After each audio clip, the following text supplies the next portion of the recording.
Previously on Money Masters.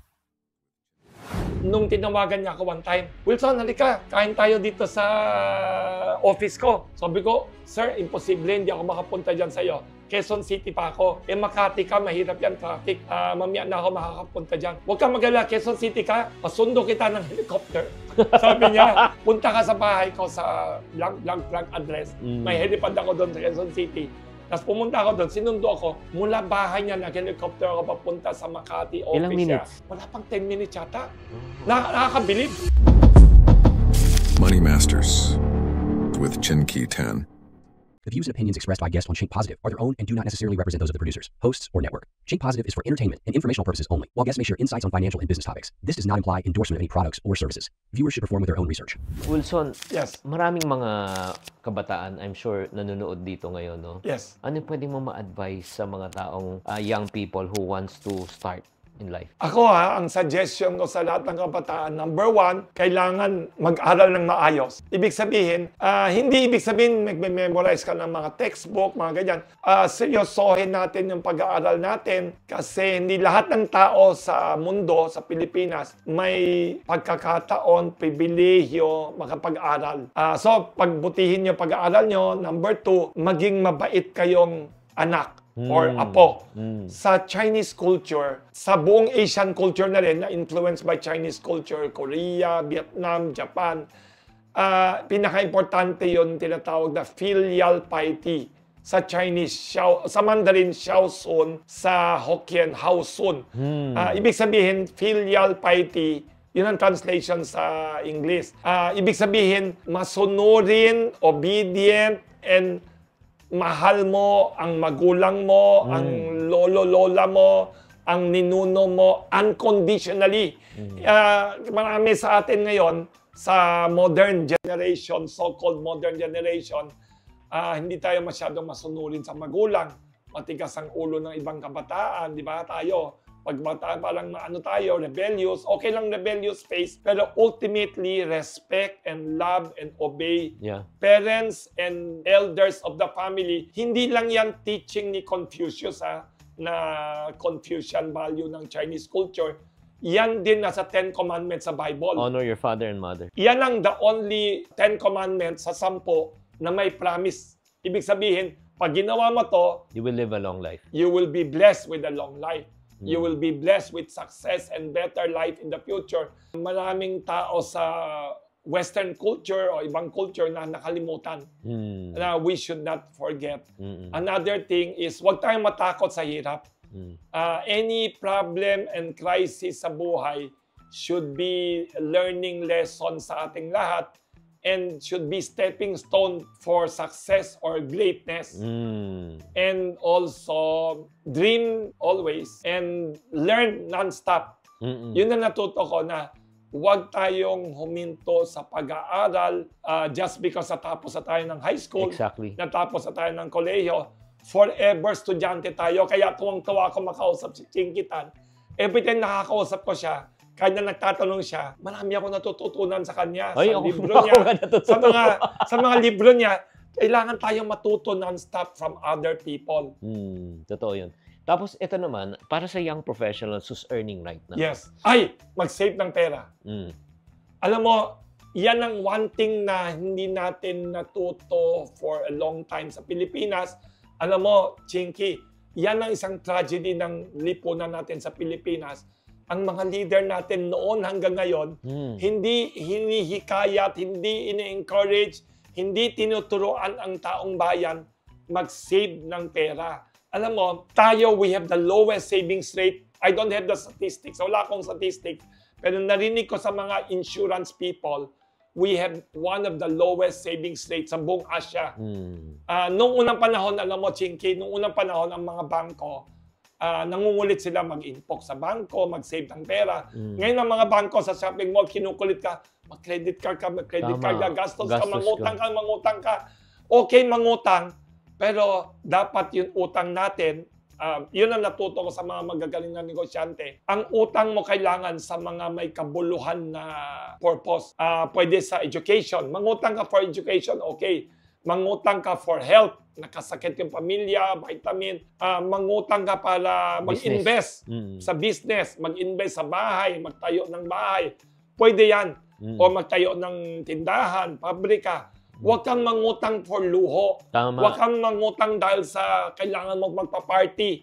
Sa wedding party mo or birthday party, may anniversary party, gusto magpabongga. Huwag kang mangutang kasi kailangan mo magandang alahas, magandang luxury car. Mga walang related sa self-development or sa business, ihuli natin yun. Isa pang natuto ko, one time, may kakwentuhan akong super actress, si Vilma Santos. Kinento niya sa akin na hindi ko makalimutan, na-bankrupt siya sa buhay niya one time. Totoo. Nung bata siya, nung kasikatan niya, super sikat siya at one time, super ganda, super talented, sikat na sikat. Na-bankrupt siya, naubos ang pera niya, nabaon siya sa utang, nakaloko-loko buhay niya, tapos bumawi siya. Kunento sa akin ni Mother Lily, another remarkable tycoon niya, namatay na. Sabi ni Mother Lily, siya one of the persons na nagpautang kay Vilma. Sabi ko kay Mother Lily, paano kayo nagpautang? Siya daw, tsaka ibang mga producer na hanga kay Vilma Santos, pinuntahan siya, baksak noon financially si Vilma, pina-advance na lang niya na, o sige, sign ka ng contract, 5 pelikula o 10, i-advance ko na pera sa iyo para pagbayad mo sa lahat ng utang mo para hindi maremot ang bahay mo, ganyan. Tama. Tapos sabi ko kay Vilma, paano ka nakabawi? Sabi ni Vilma, natuto siya. Ang tao, hindi kailangan malaki ang income para makapag-save. Ibang tao, ang wrong impression, pag marami kang income, saka ka lang mag-save. Kung wala kang income, huwag ka mag-save. Nangyari kay Vilma Santos, yun nangyari din kay Michael Jackson. #1 pop singing star in the world, pero namatay, bankrupt. Baon sa utang. Kasi, sabi ni Vilma, pag may income ka, kunyari, itong buwan, kumita ka, kunyari, 10,000 pesos. Yung 10,000 pesos mo, noon ang ginagawa niya ang mali, gastos ng gastos. Kung anong matira, yun ang isi-save niya. Sabi niya, yun ang ginagawa niya noon, parating mali yun. Ang ginawa na niya after nung dumaan siya sa hirap, na bankrupt, nung bumawi na siya, alam mo ginawa niya? Kunyari, 1,000 kinita niya itong buwan. Hindi na 10,000, 1,000. Ang ginagawa niya, nakaset aside that may target na siya sa utak niya. Every month, doesn't matter ang kita ko, 5,000, 10,000, 2,000. Target niya, 20% o 30%, itatabi na niya. So, itatabi na niya muna yung 20 o 30% or whatever. Nakatabi na, nakalagay na sa bangko. Tapos yung natira, yung 800 pesos o 700 pesos, pagkakasyahin na niya lahat ng kailangan niya igastos. Kuryente, renta sa bahay, luho, hobby, pagkain, lahat-lahat, pagkakasyahin niya. Kung hindi mo ginawa yung disiplinang ganyan, mazisiro ka every month kahit 1 million a day ang kita mo. Totoo. Sabi niya, so ang galing. Kwento daw niya yan noon sa girlfriend ng anak niya noon, si Angel Locsin. Nung girlfriend pa niya, sabi niya, uy, Angel, sikat ka ngayon. Huwag mo gawin yung nangyari sa kanya daw. Na pagdating ng pera, gastos ng gastos, sign ng cheque, credit card, utang ng utang, saka na pag-asipan anong mangyayari sa matitira. Huwag daw ganyan. So, Wilson naman, can you share, siguro, yung saan nag-i-invest, yung nakikita mo, ano yung common denominator ng mga billionaires? Saan sila nag-i-invest? Sige. Yung mga mayayaman na negosyante na magaling, #1 investment nila, utak nila. Aral ng aral. At saka health nila. Invest in yourself, #1. Kasi ang #1 makina kumikita ng pera sa'yo, yung katawan mo, yung health mo, yung utak mo. So, do not save, huwag kang magtipid sa self-development. Bumili ka ng libro ng Chinkitan. Walang biro. Mag-enroll ka ng gusto mo. Mag-aral ka ng baking, mag-aral ka ng carpentry, mag-aral ka ng welding, whatever. Mag-invest ka sa sarili mo. Hindi lang pera, pati time. #2, gusto ng tao mag-invest sa bahay, mag-invest sa lupa. Kahit na wala kang pera, pwede kang mangutang sa bangko, i-amortization mo. That is a very safe investment kasi ang bahay, lupa, tumataas, saka mahirap iwaldas. Totoo. Kasi kung marami kang pera sa bangko, ang pabilis mag-ATM ngayon eh. Oo. Pindot-pindot ka lang, kuha ka ng cash, pindot-pindot, kuha ka ng cash. Wala na. Di mo na alam after 3 months, ba't nawala na yung pera ko? Pero pag linagay mo yan sa isang bahay, isang kondo, isang townhouse, pinag-ipunan mo kahit na bukid sa probinsya, nagbabayad ka sa bangko ng 10 years, 15 years, kahit na whatever, mag-asawa kayo, may income kayo, bumili kayo ng isang bahay, pero hindi pwede bili ng bili ha. Kailangan marunong mag-research, tumawad sa presyo, parang maganda naman ang presyo. Yan property, hindi mabilis maging pera agad eh. Kung may kailangan ka, may luho ka gustong gawin, hindi mo pwedeng ibenta agad yung lupa, gawing pera, gastusin. Kaya magandang way yan to force yourself to save. Kailangan mag-reinvest, mag-save.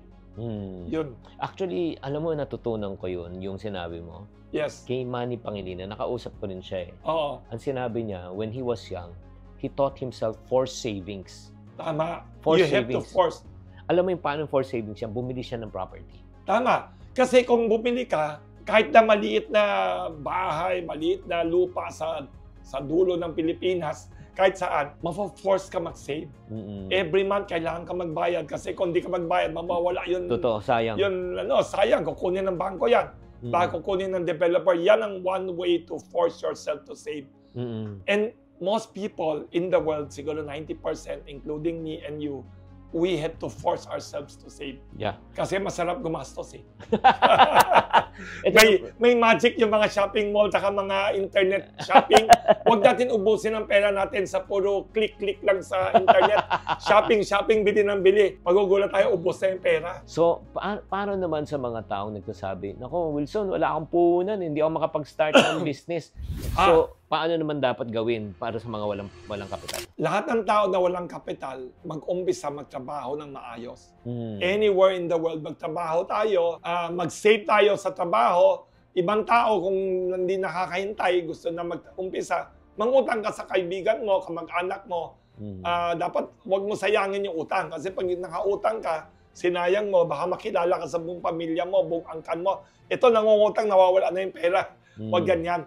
Kasi kung maganda reputasyon mo sa Chinese community, ang reputation ay isang trait of many old Chinese businessmen in the Philippines, yun word of honor and reputation. Tama. May Chinese word doon eh, Sinyong.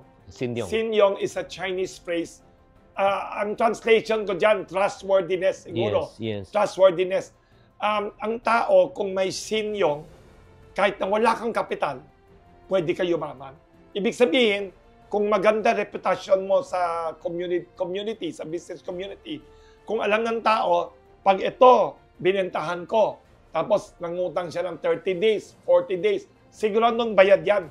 Ang cheque niya, hindi tatalbog, hindi puputok, hindi magkakaproblema. Pag nagkaroon ka ng reputation for the past 10 years na hindi ka sinaulo, hindi ka nagkakasino, hindi ka nangangaliwa, wala kang masyadong bisyo na nag-uubos ng pera mo, pwede ka pautangin ng maraming pera. Yun ang kapital mo. Yung Sinyong, hindi alam ng maraming tao. Parang business secret ng maraming negosyante ng Chinese yan. Na kung maganda reputation mo, yung tinatawag na Sinyong, kung maganda yan, yan ang intangible capital mo. Totoo. Pwede ka pumunta kahit saan, mangutang ka ng milyon, papautangin ka based on your reputation. Para sa mga taong may utang naman. Yung mga may utang, kailangan marunong mag-manage ng utang. Number 1, wag sumobra ang utang. Number 2, wag mangutang na walang kwenta. Kailangan hindi ko makalimutan ng kwento sa akin ng isang negosyante. Maraming tao, ang thinking sa utang, income. Pag nakautang, wow, parang nanalo ng sweepstakes. may 2 million, 3 million, ibang klase ang gastos. Dapat ang gastos mo sa utang, may connection sa income. Kailangan magbibigay sa'yo ng additional income yan. Kung hindi, paano ka makakabayad? Tama. Di ba? Hindi na pwedeng bahala na ano. Tapos, ang mga negosyante, may tinatawag na risk-taking. Yeah. Pero ang risk ng negosyante, hindi risk sa casino. Calculated risk. Isa pa, ang utang, kailangan may cash flow ka. Totoo. Pangbayad. Yung pangbayad, kunyari, nangutang ka, pagbili ng real estate, pwede yan. Pero paupa mo agad. Kunyari, bumili ka ng kondo, may hulugan ka, may pang down payment ka, may income kayo mag-asawa. Pwede yan, pero kailangan pag-isipan ninyo yung saan magagaling yung pangbayad. Siguro, si Wilson ang gusto kong yes. kung ikaw, Yes. Ngayon, mag-i-start ka. Kunyari, back to zero ka. Yes. Ano yung uumpisahan mo? Ako, number one, nangyari sa akin noon, papasok ako sa maayos ng trabaho and isa, sales. Mahilig ako sa sales. Bakit sales? Bakit sales? Kasi ang sales, yan ay walang limit sa income. Ang limit mo lang is time na you will give to sales mo. And pag sales kasi, para kang boss of your own time. Pero risky yan. Parang negosyo yan. Pag wala kang sales naman, zero ka. Ako na kasi mahilig ako sa makipagkwentuhan sa tao. I like to talk to people.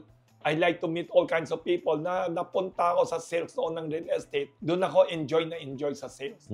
Tapos ang nangyari pa, nung bumaksak nung Asian crisis 1997 ang real estate, kinulit ako ng isang may-ari ng insurance company. Nag-try ako 1 year. Benta ka ng insurance?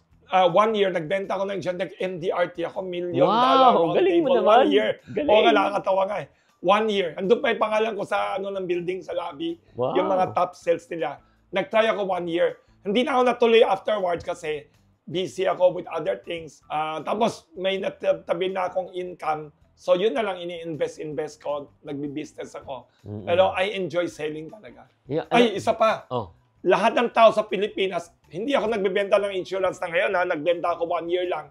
Pero lahat ng tao, natutunan ko lahat ng tao kailangan bumili ng life insurance. Bakit? Kahit anong kumpanya.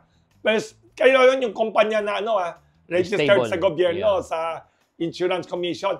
Hindi pwedeng walang insurance kasi, alam mo, lahat ng tao doon patungo. May limit eh. Lahat ng tao talaga, ang life, walang forever sa mundo. Walang forever, pati buhay. Kaya, alam mo ang thinking ko bakit ayaw natin pagkakitaan pati yung debt natin? Walang biro. Walang biro. Alam mo, hindi naman sa mukha kong pera. Kung mahal mo ang kamag-anak mo, kung mahal mo ang misis mo, kung mahal na mahal mo ang anak mo, apo mo, Mag-iiwan ka. bumili ka ng insurance. Hindi mahal eh. Oo. Ang insurance kasi, kunyari, 100 pesos ibibigay mo sa kamag-anak mo, ang ibabayad mo every year, mga 2-3% lang. Maganda yan, pero ang problema sa mundo, hindi sa Pilipinas, sa buong mundo, lahat ng tao gusto bumili ng luho na ini-enjoy mo. Ngayon. Yung bibili ka na ini-enjoy mo, kakainin mo, magandang kotse, aircon, ganyan. Magandang bahay, whatever, bahay, damit. Pero ang insurance kasi, hindi mo bibili para sa sarili mo yan eh. Ang insurance, yan ang mga bibilin mo para sa mahal mo sa buhay. Yeah. Hindi ikaw makikinabang yan. Anak mo, apo mo, misis mo, nanay mo. Yeah. And then it helps the Philippines grow savings. Yeah. Guys, ito lang The reason why si Wilson is encouraging, lalo na kung ikaw nakikinig na wala kang puhunan, yung pagbebenta. Several, number one, puhunan mo kasi laway lang, tsaka pagod. Tsaka oras. Oo, tsaka oras. Pag naubos lang, inom lang tubig, babawi na puhunan. Oo, tsaka tulog. Oo. Pangalawa, ang kagandahan din doon, you do not exchange time for money. Yes. But you exchange results for money. Kasi pagka time for money, trabaho ka 8 hours, bayad kang 8, 12. Pero may limit. Pero ang kagandahan sa sales, kahit 1 hour ka lang magtrabaho, 1 hour. Pero nabenta mo 1,000 pieces. Yes. Pag kumita ka piso, 1,000 pesos. Hindi lang yun Oh. Alam mo, ang maganda pa sa sales, lahat ng negosyante na alam ko is essentially a salesman. Oh, of course. Kahit na tycoon ka na, tingnan mo si Steve Jobs ng Apple Computer. Ang galing yun, magbenta, diba? iPhone.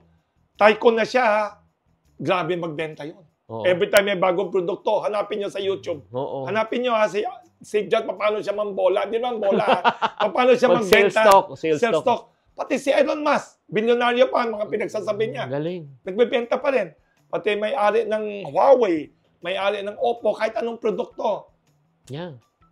Guys, talaga I just want to encourage you, lalo na yung masang Pilipino, huwag kayong mahiyang magbenta.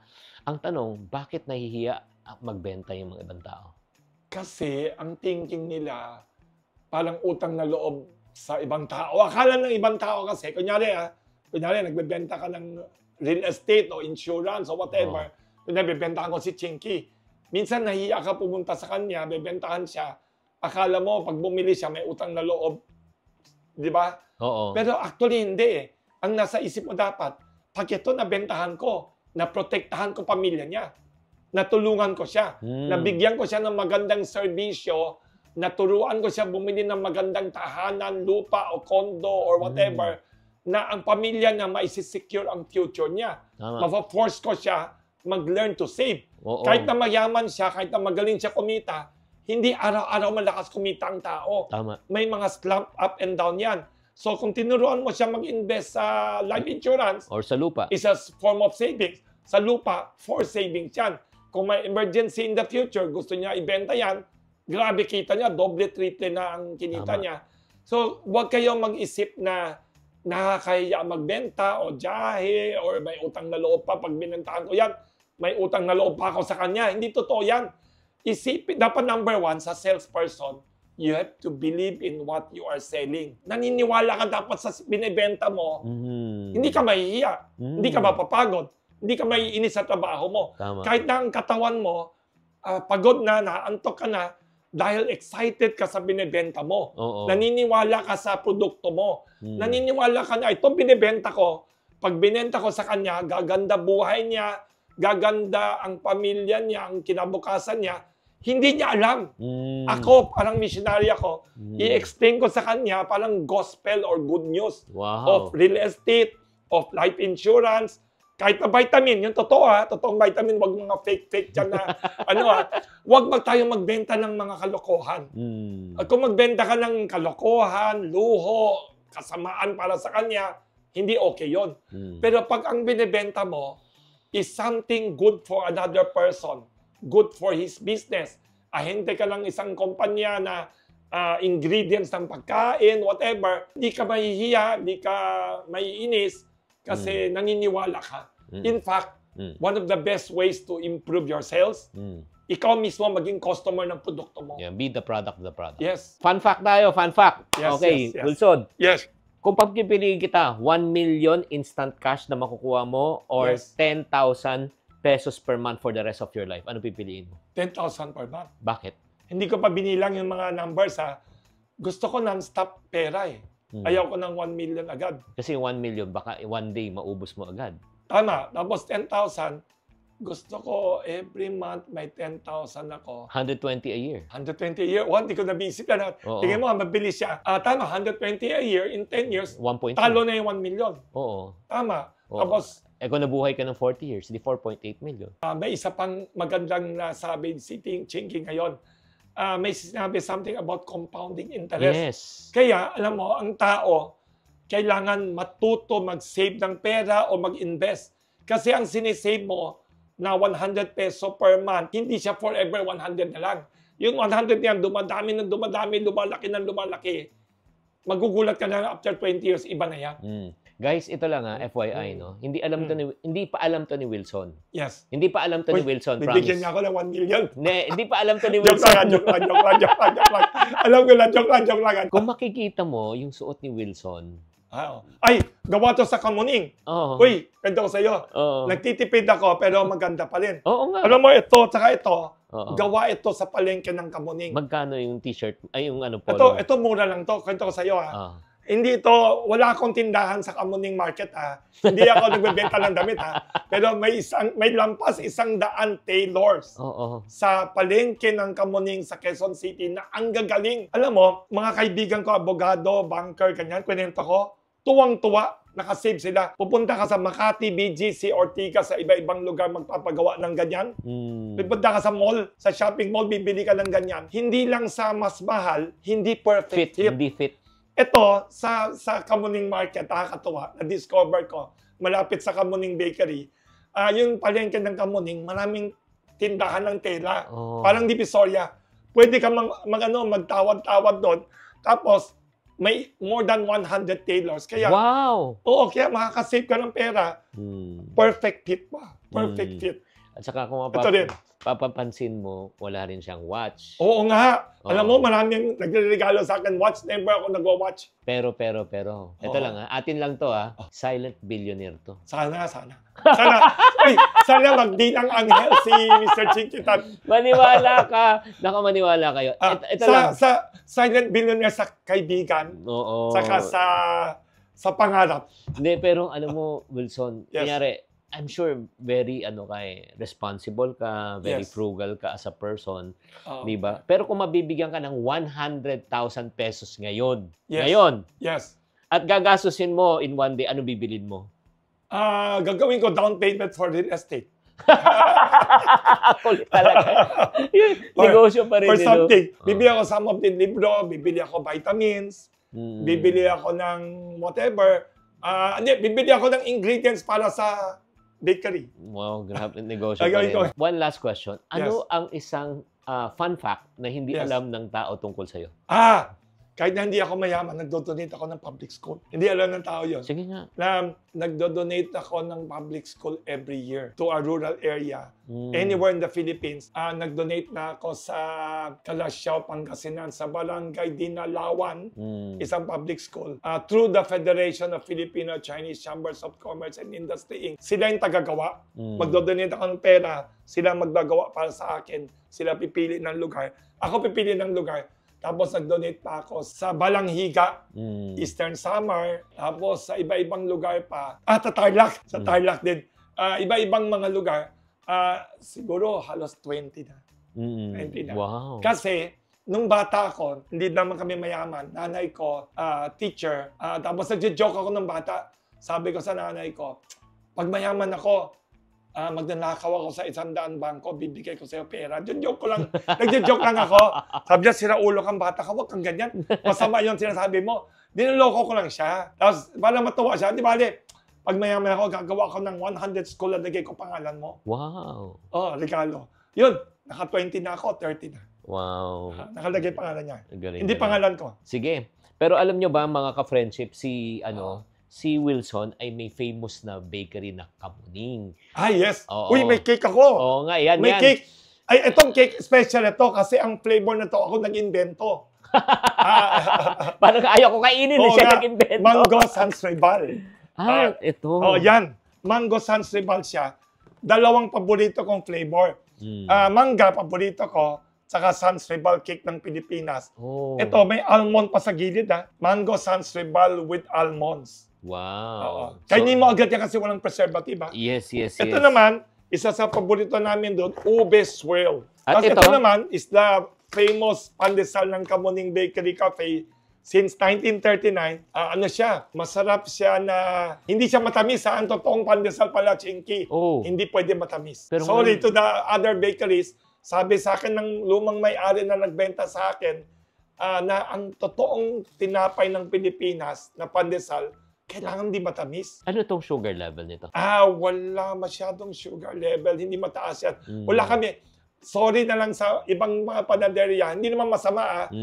Dahil sa hirap ng buhay daw narinig ko, ibang tao ayaw na bumili ng palaman. Hindi mo ma-blame ang ibang tao. Gumagawa silang na matamis na pandesal para kain mo, diretso na. Pero mas okay yun, hindi. Sabi ng lumang may-ari kasi, kinakain natin with coffee. Coffee ang matamis, ito dapat hindi. Ito na yung... Uy, pa-autograph Oo naman. Ito yung yung Diary of a Pulubi. This sold 2 million copies already. Wow! Yeah. Uy, pwede ako magbenta sa Kamuning Bakery? Pwede! Kasi ayaw ko tinapay lang binibenta doon. Dapat may libro din. Ito, Ipon Diary pag mag-ipon. Ito yung Paano Yumaman. Wow! Tapos ito yung budget. At ito yung utang. Meron pa isa negosyo. Sa ilalim dito. Ay, alam mo, Chinky, dapat lahat ng politiko makipag-usap sa'yo. Bakit?